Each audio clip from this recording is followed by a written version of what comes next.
कुनाफा की बहुत सारी डेज़र्ट आपने देखी होगी, पर आज मैं कुनाफा से ही एक बहुत ही प्यारी-सी डेज़र्ट आपके लिए लेकर आई हूँ। ख़ास बात ये है कि इसको बनाने के लिए आपको घंटों इसमें मेहनत करने की ज़रूरत नहीं है, सिर्फ़ 10 से 15 मिनट में आपकी जो ये डेज़र्ट है बनकर तैयार हो जाएगी। तो इसके लिए सबसे पहले आपने 1 लीटर दूध लेना है, कोई-सा भी ले सकते हो, पतला, गाढ़ा जैसा भी घर में अभी आया हुआ है, बस वही 1 लीटर आप दूध ले लेना और इस दूध को तेज़ आँच पे एक बार उबलने के लिए रख देंगे। इसी बीच में आपने इस दूध में से करीबन आधा से 1 तिहाई कप दूध निकाल लेना है। अभी दूध हल्का-हल्का सा गर्म है इस स्टेज पे, तो ये दूध मैंने एक बोल में डाल लिया है और साथ में इसके हम डालेंगे 2 टेबलस्पून कस्टर्ड पाउडर। मैंने वनीला कस्टर्ड पाउडर लिया है। अब अच्छे से बस आपने इसको घोल लेना है, बिल्कुल गुठलियाँ इसकी हमें अच्छे से खत्म कर देनी है। तो देखो इस तरीके से इस घोल को हमें बनाकर रख लेना है। और इधर आप देख रहे हो दूध भी अच्छे से पकना शुरू हो गया। अब मैंने जो ये दूध लिया था ना, ये पहले से उबाल कर ठंडा किया हुआ दूध है। अगर आप फ्रेश दूध ले रहे हो मतलब उबाला नहीं है उसको, तो आप कम से कम 3 से 4 मिनट दूध को अच्छे से उबाल के फिर आगे का जो प्रोसेस है वो करना। पर यहाँ मैंने सिर्फ़ 1 से 2 मिनट ही दूध को यहाँ पर पकाया है। तो अभी स्टेज पर इसके अंदर मैं डाल रही हूँ मीठा, तो मीठे के लिए मैंने यहाँ पर मिश्री ली है, जो हम प्रसाद में देते हैं ना, वो वाली मिश्री यूज़ की है, करीबन 1 तिहाई कप के आस-पास। इसकी क्वांटिटी आप अपने टेस्ट के हिसाब से थोड़ी-सी कम या ज़्यादा कर सकते हो, वैसे ये मीडियम मीठा बनेगा। इसको डालने के बाद आँच मीडियम रखना और इसको हम 1 से 2 मिनट के लिए और पका लेंगे ताकि जो ये मिश्री है ना वो अच्छे से घुल जाए। अब जो आगे का प्रोसेस हम करेंगे, अगर हमने अभी कर दिया चीनी के साथ में या मीठा डालने के साथ में ही, तो मिश्री घुलेगी नहीं, इसलिए थोड़ा-सा इसको पकाना ज़रूरी है। जब आपको लगे कि जो आपकी मीठा है, चीनी या फिर मिश्री जो भी आप यूज़ कर रहे हो वो अच्छे से घुल जाए, उस स्टेज पर आपने इसमें डालना है ये कस्टर्ड वाला घोल। थोड़ा अच्छे से मिक्स कर लेना है क्योंकि जो कस्टर्ड होता है नीचे कटोरी में बैठ जाता है। कस्टर्ड डालते समय आँच को बिल्कुल स्लो कर देना या फिर लो और मीडियम के बीच में कर देना और फिर कस्टर्ड डालना। उसके बाद इसे कंटिन्यू चलाते रहना, छोड़ना बिल्कुल भी नहीं है, नहीं तो कई बार कस्टर्ड की गुठलियाँ इसमें पड़ने लग जाती है। बस इस तरीके से कंटिन्यू चलाते हुए हमें धीमी आँच पे इसको पकाना है 2 से 3 मिनट के लिए, या फिर जब तक कि जो कस्टर्ड है उसका कच्चापन खत्म नहीं हो जाता और दूध हमारा अच्छे से यहाँ पे पकने ना लगे। आप यहाँ देख रहे हो बढ़िया से कस्टर्ड मिल्क पकना शुरू हो गया है, अच्छे से इसमें बबल्स आ रहे हैं, आपको यहाँ देखने से पता चल रहा होगा। तभी स्टेज पे जो इसकी कंसिस्टेंसी है वो हमें इस तरीके की चाहिए। आप यहाँ देख रहे हो पतला भी नहीं है, ज़्यादा गाढ़ा भी नहीं है।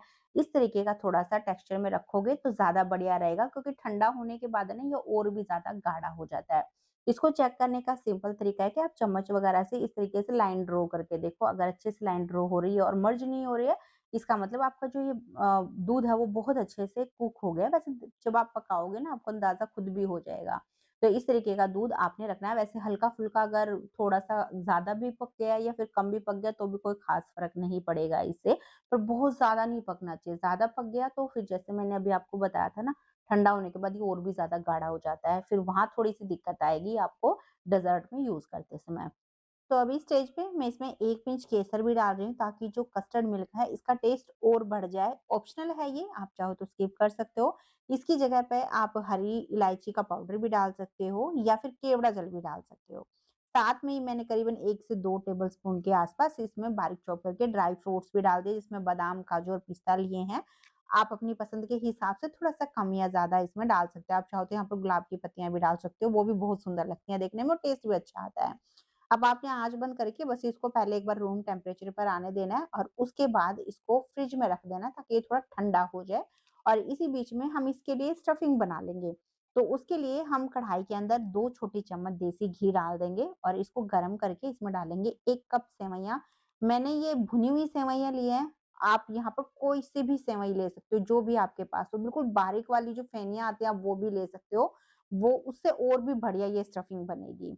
अब आपने धीमी आँच पे इन सेवइयों को सेक लेना है। अच्छे से सेकना है क्योंकि यहाँ हम उबालेंगे नहीं सेवइयों को, सिर्फ़ भूनना है बढ़िया से।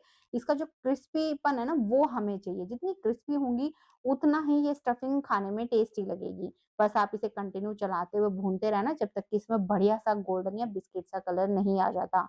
मैंने यहाँ पर थोड़ी भुनी हुई सेवइयाँ ली है इसलिए बहुत ज़्यादा आपको पता नहीं चलेगा।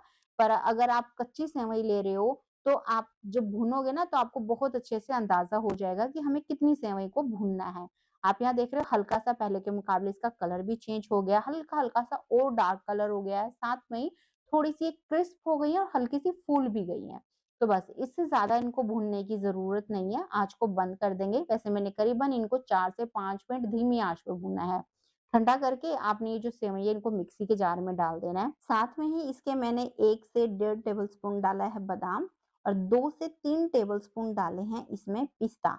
आप इन दोनों की क्वांटिटी अपनी पसंद के हिसाब से थोड़ी-सी कम-ज़्यादा भी कर सकते हो। और 3 टेबलस्पून मिल्क पाउडर ऐड किया। कोई से भी ब्रांड का आप मिल्क पाउडर इसमें ले सकते हो। अब अगर आपके पास मिल्क पाउडर नहीं है ना, तो आप यहाँ काजू भी डाल सकते हो ताकि जो टेस्ट है वो और ज़्यादा बढ़िया आए इस स्टफिंग का। साथ में 2 टेबलस्पून डाला मैंने देसी खांड, तो देसी खांड की जो क्वांटिटी आप अपने हिसाब से थोड़ी-सी कम या ज़्यादा ले सकते हो। आप यहाँ खांड की जगह चीनी भी डाल सकते हो, मिश्री भी ऐड कर सकते हो। अब इसमें बस थोड़ा-सा दूध डालेंगे, बहुत ज़्यादा नहीं डालना है यहाँ पर दूध, करीबन डेढ़ से 2 टेबलस्पून ही डालना है या फिर सिर्फ इतना डालना है कि जो ये स्टफिंग है ना, वो थोड़ी पिस जाए, मिक्सी के ऊपर ज़्यादा लोड ना आए। पीसने के बाद जो इसका टेक्सचर है ना, वो आपने ऐसा रखना है, हल्का-सा दरदरा है ये टेक्सचर क्योंकि हमने इसमें सेवइयाँ भून के डाली है, साथ में ही थिक है बिल्कुल। तो इस तरीके का टेक्सचर रखोगे, तो आपको ब्रेड में इसे डालने में थोड़ी-सी आसानी होगी। वैसे 19-20 का ज़्यादा पिस जाए या हल्का-सा पतला हो जाए, तो भी कोई ज़्यादा ख़ास प्रॉब्लम नहीं होगी। तो अब इसके बाद आपने लेनी है ब्रेड, मैंने यहाँ पर सैंडविच ब्रेड लिया है मैदा वाली। आप यहाँ आटा ब्रेड भी ले सकते हो, पर जो मैदा ब्रेड होती है ना, इसके साथ में ये जो डेज़र्ट है, वो ज़्यादा टेस्टी बनती है। ब्रेड आपने यहाँ पर फ्रेश लेनी है, बिल्कुल फ्रेश वाली ब्रेड लोगे ना, तो आपको इसे बेलने में आसानी होगी। अब आपने ब्रेड के जो किनारे ना, इनको कट कर लेना है, इसको हमें यूज़ नहीं करना है इस डेज़र्ट में। तो इस तरीके से आप सारे जो ब्रेड है ना, जितनी भी मतलब आपने यूज़ करनी है, उनके किनारों को आप कट कर लेना। कट करने के बाद जो ये किनारे बचे, इनको आपने फेंकना नहीं है, आप क्या करो इसको धीमी आँच पे सेंक लेना कढ़ाई के अंदर और फिर उसको पीस लेना है। इससे आपका ये होममेड ब्रेड क्रम्ब्स बन जाएगा और ये बहुत सारे स्नैक्स को क्रिस्पी बनाने में आप यूज़ कर सकते हो। तो अब इसके बाद आपने एक ब्रेड लेनी है और इसको बेल लेना है। बिल्कुल अच्छे से पतला बेलना है आपने हल्का-सा प्रेशर देते हुए। अब अगर यहाँ पर आपकी ब्रेड फ्रेश होगी ना, आप बहुत आराम से इसको बेल पाओगे, कोई दिक्कत नहीं आएगी। पुरानी ब्रेड होगी तो आपको यहाँ बेलने में भी दिक्कत आएगी और आगे जब इसे हम फ़ोल्ड करेंगे उसमें भी दिक्कत आएगी, तो ये आपने ध्यान रखना है। अब बेलने के बाद बस जो ये हमने स्टफिंग ली है ना, वो हम 1 चम्मच ब्रेड के सेंटर में डाल के थोड़ा-सा इसको फैला देंगे और उसके बाद जो ब्रेड है इसको इस तरीके से फ़ोल्ड करेंगे। अब एक कोई शार्प किनारों वाली आपने कटोरी लेनी है और इस तरीके से रख के आप उसको हल्का-सा प्रेशर देके घुमा देना। इससे ब्रेड के जो किनारे हैं, एक्स्ट्रा किनारे हैं वो भी कट जाएँगे, साथ में जो हमारी शेप है ये मून वाली, वो बहुत अच्छे से चिपक भी जाएगी एक-दूसरे के साथ में। बस आप देख रहे हो बहुत प्यारी-सी ये मून की शेप बन गई है। तो इस तरीके से आपने सारी जो ब्रेड है उनको शेप देते जाना है। यहाँ पर इसको शेप देते समय ध्यान रखना आप कि जो स्टफिंग है ना वो बहुत ज़्यादा नहीं भरनी है। ज़्यादा डालोगे ना तो जब इसको हम फ़ोल्ड करते हैं तो सेवइयों की वज़ह से वो फट जाएगी उस जगह से। इसलिए 1 से सवा चम्मच के आस-पास बहुत आराम से आप ब्रेड के ऊपर फैला देना, कोई दिक्कत नहीं आएगी और थोड़ा-सा फैलाना ज़रूर उसको, एक जगह मत छोड़ना। तो इस तरीके से बस आपको जितनी ज़रूरत हो ना उसी हिसाब से इनको मून की शेप देते जाना। आप देख रहे हो बहुत प्यारी सी इनकी शेप है और ये देखने में बहुत सुंदर लग रही हैं। अब यहाँ पर ये जो ब्रेड है वैसे हल्की-फुल्की खुल जाए तो कोई प्रॉब्लम नहीं है, कोई ज़्यादा खुल जाए तो हल्का-सा आप उसे दबाकर चिपका देना। तो बस अब इसे हमें सर्व करना है तो उसके लिए मैंने कस्टर्ड मिल्क को थोड़ी देर ही फ्रिज में रखा था, अभी हल्का-हल्का ये ठंडा हुआ है और आप देख सकते हो पहले से कितना गाढ़ा हो गया है। अब आप अंदाज़ा लगा ही सकते हो कि अगर आप ज़्यादा पका दोगे तो आपका कस्टर्ड मिल्क कितना ज़्यादा थिक हो जाएगा। तो बस सर्व करने के लिए मैंने इस तरीके से एक काँच की ट्रे मेरे पास रखी हुई थी, मैं इसके अंदर इसको सर्व करने वाली हूँ। ऐसी नहीं है आपके पास कोई भी थाली ले सकते हो, प्लेट में भी आप इसको सर्व कर सकते हो। अब पहले हम इसके अंदर कस्टर्ड मिल्क डालेंगे, उसके बाद ये जो ब्रेड है इनको हम इस तरीके से एक के ऊपर एक लगाते जाएँगे। तो जैसे चाहे ना आप उस हिसाब से भी इसको लगा सकते हो, काट के भी लगा सकते हो। मैंने तो साबुत ही पीस इसके रख दिए हैं ताकि देखने में अच्छी लगे और अब इसके ऊपर जो ये कस्टर्ड मिल्क है ये डाल देंगे इस तरीके से। है ना बिल्कुल सिंपल सी डेज़र्ट पसंद आई हो ना? प्लीज़ लाइक ज़रूर करना और साथ में चैनल को सब्सक्राइब भी कर लेना। अब यहाँ पर जो ये कस्टर्ड मिल्क है ना थोड़ा-सा बचा लेना, करीबन आधी से 1 कटोरी। जब आप सर्व करो ना उस टाइम पे आपने उसे यूज़ करना है। ऊपर से मैं यहाँ पर थोड़े से ड्राई फ्रूट्स डाल रही हूँ और साथ में थोड़ी-सी मैंने टूटी फ्रूटी डाली है ताकि देखने में हमारी डेज़र्ट और ज़्यादा सुंदर लगे। अब आप इसे 1 से 2 घंटा फ्रिज में रख देना जिससे बिल्कुल ठंडी हो जाएगी और ये जो डेज़र्ट है ना ठंडी-ठंडी ही ज़्यादा टेस्टी लगती है खाने में।